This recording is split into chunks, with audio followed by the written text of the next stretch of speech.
Hello, എല്ലാ കൂട്ടുകാർക്കും നമസ്കാരം. സീരിയൽ മാനിയ വെറൈറ്റി സ്റ്റോറീസിന്റെ ഏറ്റവും പുതിയൊരു വീഡിയോയിലേക്ക് എല്ലാവർക്കും സ്വാഗതം കേട്ടോ. അപ്പൊ ഞാൻ എത്തിയിരിക്കുന്നത് നമ്മുടെ ചെമ്പനീർ പൂവ് സീരിയലിന്റെ ഇന്നത്തെ ആ ഒരു സൂപ്പർ ഹിറ്റ് കഥയൊക്കെ ആയിട്ടാണ്. അപ്പൊ നമുക്ക് നേരെ സച്ചിയുടെയും രേവതിയുടെയും ഇന്നത്തെ ഫൈറ്റിലേക്ക് പോയാലോ.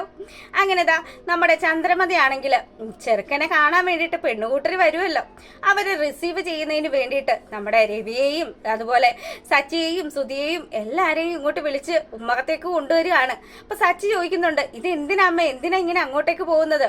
അതെ, പെണ്ണിന്റെ വീട്ടിൽ നിന്ന് ആൾക്കാർ വരുമ്പോഴത്തേക്കിനും അവരെ സ്വീകരിക്കാൻ വേണ്ടിയിട്ടാണ്. ചേടാ, സ്വീകരിക്കാനോ?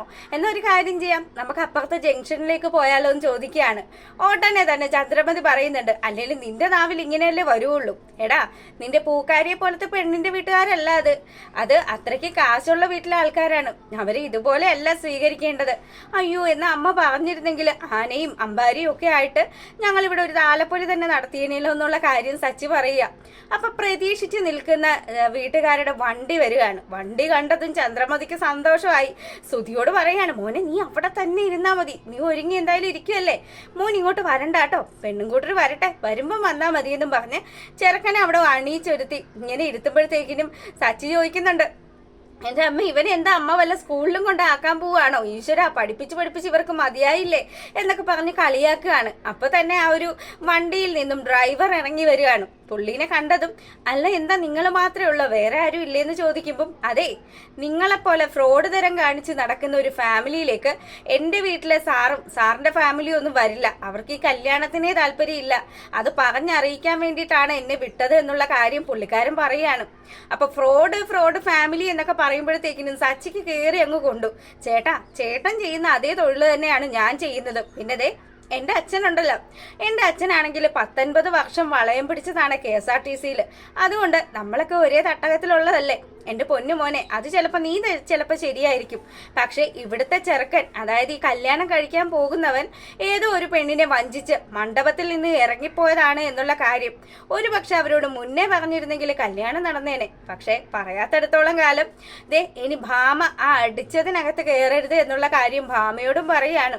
അപ്പൊ ഭാമ പറയുന്നുണ്ട്, ഇതൊക്കെ പറയാൻ നിങ്ങൾ എന്തിനാ വന്നേ, നിങ്ങൾക്ക് എന്നാ ഫോൺ ചെയ്ത് പറഞ്ഞാൽ പോരായിരുന്നോ? ഞങ്ങളെ അന്തസ്സുള്ള തറവാട്ടുകാരാ, അങ്ങനെ ഫോൺ ചെയ്ത് പറഞ്ഞാലൊന്നും പറ്റില്ല. അതുമാത്രമല്ല, അവിടുത്തെ സാറ് നല്ല ഒന്നാം തരം തെറിയ എന്നോട് പറയാൻ പറഞ്ഞത്.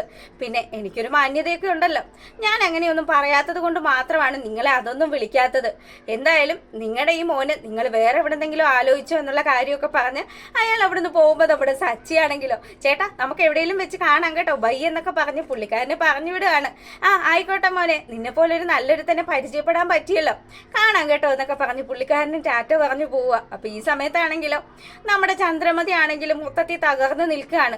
സുധിയാണെങ്കിലോ അവിടെ നിന്ന് സുധി വ്യസനം കയറി അകത്തോട്ട് കയറി പോവാണ്. അപ്പൊ ഈ സമയത്തോ സച്ചി ആണെങ്കിൽ ആഹ്ലാദം അങ്ങ് പ്രകടിപ്പിക്കുകയാണ്. അപ്പൊ രവി ഒന്നും മിണ്ടാതെ, എന്തായാലും പുള്ളിക്കാരനെ വരെ ഫ്രോഡ് ഫാമിലി എന്ന് വിളിച്ചല്ലോ, അടച്ചാണല്ലോ ആക്ഷേപിച്ചത്, അതിന്റെ സങ്കടത്തിൽ നിൽക്കുമ്പോഴത്തേക്കിനും, അമ്മേ ചന്ദ്രമതി, നിങ്ങൾ ഒറ്റൊരുത്തി കാരണമാണ് ദേ ഇപ്പം വന്നു കയറിയ ആള് വരെ ഫ്രോഡ് കുടുംബമാണ് എന്ന് പറഞ്ഞത്. ഇവിടുത്തെ പക്കാ ഫ്രോഡ് ആരാണെന്നുള്ളത് അമ്മയ്ക്ക് കറക്റ്റായിട്ട് അറിയാലോ, നാട്ടുകാർക്ക് വരെ അത് മനസ്സിലായി. എന്നിട്ടും അമ്മയ്ക്ക് എന്താണാവോ ഇനി വെട്ടം വെക്കുന്നത് എന്നുള്ള കാര്യം പറയുക. എടാ സുധി, പണ്ടെല്ലാം പിന്നെ ആയിരുന്നു, ഭഗവാൻ ഇപ്പൊ കൊടുക്കുന്നത് അപ്പൊ തന്നെയാണ്. നിന്നെ വെട്ടാനുള്ള വടി ദൈവം വെട്ടി വെച്ചിട്ടുണ്ട്. എന്തായാലും ഇതൊന്നും അല്ല നിനക്ക് കിട്ടാൻ പോകുന്നത്. നമ്മുടെ അച്ഛനെ അപമാനിച്ചു, അതും പോരാഞ്ഞിട്ട് ദാ അകത്ത് നിൽക്കുന്ന രേവതിയെയും അവളുടെ കുടുംബത്തെയും ഒക്കെ അപമാനിച്ചു. ഇതൊന്നും പോരാഞ്ഞിട്ട് എന്നെ ചതിച്ച് അവളെ എൻ്റെ തലയിലാക്കി. ഇത്രയൊക്കെ ഞാൻ അനുഭവിച്ചില്ലേ, അതുകൊണ്ട് ഇതിനെല്ലാം കാരണക്കാരനായിട്ടുള്ള നീ രക്ഷപ്പെടാൻ പാടില്ല. നിനക്ക് എന്തായാലും അതുക്കും മേലെ എന്തെങ്കിലുമൊക്കെ ദൈവം കരുതി വെച്ചിട്ടുണ്ടാവും എന്നൊക്കെ പറഞ്ഞ് ഇങ്ങനെ പറയുമ്പം സച്ചിയോട് നമ്മുടെ രവീന്ദ്രൻ പറയാണ്, മോനെ മതി നിർത്ത്, നീ ഇതിനിടയിൽ എന്തിനാ രേവതിയെ കുറിച്ച് ഇങ്ങനെ കാര്യങ്ങൾ പറയുന്നതെന്ന് ചോദിക്കുമ്പം, അത് ഞാൻ പറഞ്ഞില്ല, എന്താ തെറ്റ്, അത് സത്യമല്ലേ എന്ന് പറയുമ്പം രേവതിക്ക് ദേഷ്യം വരികയാണ്. അവൾ അങ്ങനെ റൂമിലേക്ക് പോവുക കേട്ടോ. അപ്പൊ ഈ സമയത്താണെങ്കിലോ സച്ചി അവിടെ നിന്ന് അങ്ങ് പോവുക. ചന്ദ്രയാണെങ്കിലും മൊത്തത്തിൽ സങ്കടത്തിൽ ഉടനെ ചന്ദ്ര കൂട്ടുകാരിയും കൂട്ടി ക്ഷേത്രത്തിലേക്ക് വെച്ച് പിടിക്കുകയാണ്. അപ്പൊ ഈ സമയത്താണെങ്കിലോ നമ്മുടെ രേവതി ആണെങ്കിൽ ഇങ്ങനെ നിന്ന് ആലോചിക്കുക. അപ്പം ഉടനെ തന്നെ സച്ചി പുറത്തു പോയി മടങ്ങി എത്തുമ്പോഴത്തേക്കിനും ദേ എൻ്റെ ആ വെള്ള ഷർട്ടിങ് തന്നെ അപ്പൊ ഇത് ചോദിക്കുമ്പോൾ ഇവള് പ്രത്യേകിച്ചൊന്നും സംസാരിക്കുന്നില്ല കേട്ടോ. എന്താണ് നിനക്ക് ചെവി കേൾക്കാൻ മേലെ രേവതി എന്ന് ചോദിക്കുമ്പം ചെവിയൊക്കെ എനിക്ക് കേൾക്കാം, പക്ഷെ നിങ്ങൾ പറയുന്ന ചില കാര്യങ്ങൾ എനിക്ക് കേൾക്കാൻ പറ്റാത്തത് നിങ്ങൾക്ക് എന്തിന്റെ കേടാ മനുഷ്യാന്ന് ചോദിക്കുകയാണ്. അപ്പൊ ഉടനെ തന്നെ നിനക്ക് എന്താടി രാവിലെ പ്രശ്നമൊന്നും ഇല്ലായിരുന്നല്ലോ, സുധിയുടെ കല്യാണം മുടങ്ങിയതിന്റെ സങ്കടമാണോ എന്ന് ചോദിക്കുക. അപ്പൊ രേവതി ഒന്ന് കടുപ്പിച്ച് നോക്കിട്ടോ. ഉടനെ തന്നെ അതല്ല, ഇപ്പൊ മനസ്സിലായി, നിനക്ക് എന്താ പ്രശ്നം മോളെ, നിനക്ക് എന്ത് പറ്റിയെന്ന് ചോദിക്കുക. അപ്പൊ ഉടനെ തന്നെ അവള് പറയുന്നുണ്ട്, അതെ നിങ്ങൾക്ക് ഞാനൊരു ഭാരമാണെന്നുള്ളത് നിങ്ങൾ എപ്പോഴും പറയുന്നുണ്ടല്ലോ, ശരിക്കും നിങ്ങളാണ് എനിക്കൊരു ഭാരം. നിങ്ങളെ പോലെയുള്ള ഒരുത്തനെ ഞാൻ സഹിക്കുന്നില്ലേ, അതിന് എനിക്കാണ് അവാർഡ് തരേണ്ടത് എന്നുള്ള കാര്യമൊക്കെ പറയുക. അപ്പൊ സച്ചി പറയുന്നുണ്ട്, ഞാൻ അങ്ങനെ പറഞ്ഞെങ്കിൽ അത് സത്യമായ കാര്യമല്ലേ, ഒരു കാര്യം ചെയ്യും, നീ എന്നെ കുറിച്ച് ഇങ്ങനെ പറഞ്ഞോ, ഞാൻ നിന്നെ കുറിച്ചും പറയാം, നമുക്ക് രണ്ടുപേർക്കും അങ്ങോട്ടും ഇങ്ങോട്ടും ഇങ്ങനെ പറഞ്ഞു കളിക്കാം, എന്താന്ന് ചോദിക്കുക. അപ്പൊ ഉടനെ രേവതി പറയുന്നുണ്ട്, നിങ്ങളെ പോലെയുള്ള ഒരു ആഭാസനെ കല്യാണം കഴിച്ചതാണ് ഈ ജീവിതത്തിൽ എനിക്ക് പറ്റിയ ഏറ്റവും വലിയ മണ്ടത്തരം. നിങ്ങൾ അന്ന് അറിയില്ലല്ലോ, നിങ്ങൾ അതിനു വേണ്ടി വെള്ളമായിരുന്നല്ലോ. ആ ഹൗസ് ഓണർ എത്ര മോശമായിട്ടാണ് എന്നോട് പെരുമാറിയത് എന്നുള്ള കാര്യം നിങ്ങളന്ന് കണ്ടതല്ലല്ലോ, നിങ്ങൾക്ക് അതൊന്നും അറിയില്ല അല്ലേ. എന്തായാലും എനിക്ക് നിങ്ങളോടൊപ്പം പറ്റില്ല. എടി പറ്റില്ലെങ്കിൽ നീ നിന്റെ പാട് നോക്കടി എന്ന് പറയാണ് സച്ചി. അപ്പൊ ഉടനെ രേവതിക്ക് ദേഷ്യം വരികയാണ്. പെട്ടെന്ന് തന്നെ സച്ചി ഇതും പറഞ്ഞ് അവിടെ നിന്ന് അങ്ങ് ഇറങ്ങിപ്പോവുക. അപ്പൊ ഈ സമയത്താണെങ്കിലോ നമ്മളെ കാണിക്കുന്നത് രേവതി ആണെങ്കിൽ ഇതാ പുറത്തേക്ക് പോവുക കേട്ടോ. അവള് അവിടുന്ന് വീട്ടിൽ നിന്ന് പുറത്തേക്ക് പോകുന്ന ആ ഒരു സമയത്ത് ഒരു പണയനൊക്കെ വെക്കുന്ന ഒരു പുള്ളിക്കാരനെ കാണുകയാണ്. അപ്പൊ പുള്ളിക്കാരനാണെങ്കിലോ രേവതിയുടെ പരിചയക്കാരനും കൂടിയാണ്. അങ്ങനെ അങ്ങേരുടെ അടുത്ത് സംസാരിക്കുമ്പോൾ, മോളെ നിന്റെ കെട്ടിയോ നല്ല ഒന്നാന്തരം ഒരു ചെക്കൻ തന്നെയാണ് കേട്ടോ, മോളുടെ കല്യാണമൊക്കെ നടന്ന കാര്യമല്ല ഞാൻ അറിഞ്ഞായിരുന്നു, പിന്നെ അവനെ പോലൊരു പയ്യനെയല്ലേ നിനക്ക് കിട്ടിയത്. അപ്പൊ ഈ പുള്ളിക്കാരൻ ഈ കാര്യങ്ങളൊക്കെ പറയുമ്പോഴത്തേക്കിനും, മോളെ സച്ചിത മാല പണയം വെക്കാൻ വേണ്ടിയിട്ട് എന്റെ കടയിൽ വന്നായിരുന്നു, പിന്നെ ഉദ്ദേശിക്കുന്നതിലും കൂടുതൽ പൈസയാണ് ഞാനന്ന് കൊടുത്തു വിട്ടത്, മോളെ കുറിച്ചുള്ള കാര്യങ്ങളെല്ലാം എനിക്കറിയാലോ, ആ ഒരു പരിചയമൊക്കെ വെച്ചിട്ടാണ് ഞാൻ അങ്ങനെ ചെയ്തത് എന്നുള്ള കാര്യം പറയുക. അപ്പോഴാണ് പുള്ളിക്കാരി ഈ കാര്യം അറിയുന്നത്, സച്ചി മാല കൊണ്ടുപോയി പണയം വെക്കുകയാണ് ചെയ്തത്, പണയം വെച്ചിട്ട് തന്നെയാണ് അത് കുടിക്കുകയൊക്കെ ചെയ്തത് എന്നുള്ള കാര്യം ഇവൾക്ക് മനസ്സിലായി. ഉടനെ തന്നെ ആശാട്ടി വീട്ടിലേക്ക് വിട്ടതും സച്ചി ആണെങ്കിൽ അവിടെ വന്ന് കയറി അടുത്ത അടിക്കുള്ള വകയാണ് അവിടെ ഒരുക്കി വെച്ചിരിക്കുന്നത്. പെട്ടെന്ന് തന്നെ രേവതി ആണെങ്കിലും മിണ്ടാതെ ഇങ്ങനെ മുഖവും കയറ്റിയിരിക്കുക.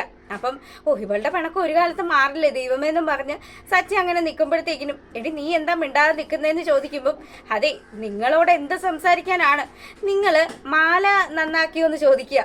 ആ മാല ഞാൻ നന്നാക്കാൻ കൊടുത്തായിരുന്നു, പക്ഷെ കിട്ടിയിട്ടില്ല. അതെങ്ങനെയാ പണയം വെക്കുന്ന കടയിൽ മാല ശരിയാക്കി തരുമോ എന്ന് ചോദിക്കുക.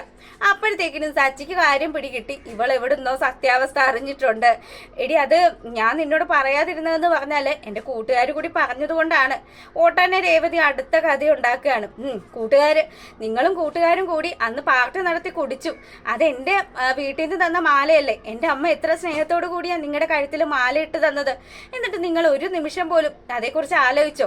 ആ മാല കെട്ടിത്തരുന്ന സമയത്താണെങ്കിൽ എൻ്റെ അനിയത്തി പറഞ്ഞതാണ്, നിങ്ങൾ എന്നെ കുറിച്ച് ആലോചിക്കണം, ഈ മാല കഴുത്തിലുള്ള സമയത്തെല്ലാം എന്നെ കുറിച്ച് ആലോചിക്കണമെന്ന് പറഞ്ഞപ്പോൾ നിങ്ങൾ അതുപോലും ഒരു നിമിഷം പോലും ആലോചിക്കാതെ എടുത്തങ്ങ് പണയം വെച്ചില്ലേ എന്ന് ചോദിക്കുക. അപ്പൊ ഇവനെ കൊണ്ട് ഇതൊന്നും പറയിപ്പിക്കുന്നില്ല കേട്ടോ. ഒച്ചയും ബഹളവും ഒക്കെ കേട്ടുകൊണ്ട് നമ്മുടെ രവി ആണെങ്കിൽ ഇതാ സൈഡിൽ വീടിന്റെ ആ റൂമിന്റെ സൈഡിൽ വന്ന് നിൽക്കുകയാണ്.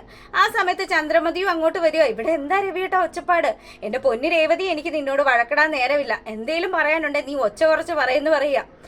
ഇത്രയും കാലം ഒച്ച താത്തിയാണ് ഞാൻ പറഞ്ഞുകൊണ്ടിരുന്നത്, നിങ്ങളെ പോലെയുള്ള ഒരു വൃത്തികെട്ടവന്റെ കൂടെ ഇനി എനിക്ക് ജീവിക്കാൻ പറ്റില്ല എന്നും പറഞ്ഞ് അവളിങ്ങനെ പറഞ്ഞതും സച്ചി, എന്റെ കൂടെ താമസിക്കാൻ പറ്റില്ലെങ്കിൽ ഇറങ്ങി പോടി, നിന്റെ വീട്ടിലേക്ക് പോടി എന്ന് പറയുക. അപ്പൊ ഇത് കേൾക്കുമ്പോൾ നമ്മുടെ രേവതിക്ക് വലിയ വിഷമമൊക്കെ ആയി കേട്ടോ.